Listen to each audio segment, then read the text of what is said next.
बिस्मिल्लाहिर्रहमानिर्रहीम। अस्सलाम वालेकुम। उम्मीद करती हूँ आप सब ठीक होंगे। मेरी दुआएं आप सबके साथ हैं, हमेशा खुश व आबाद रहें।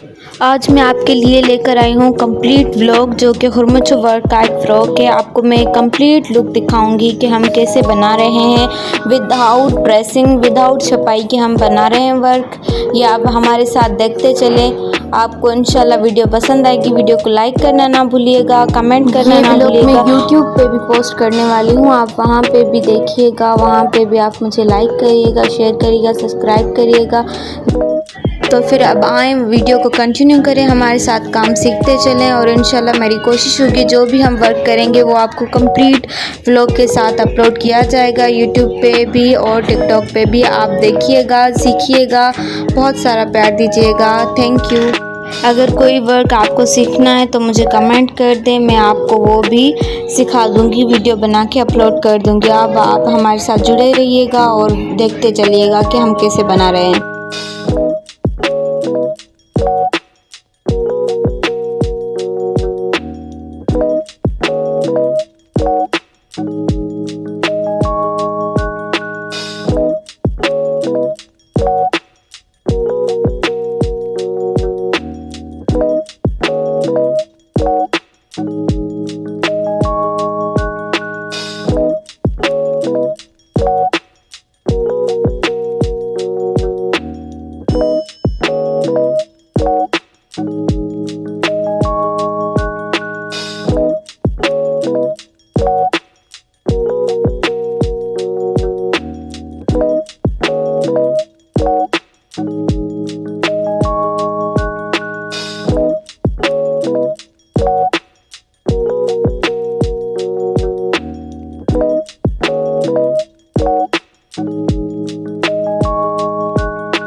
हैं।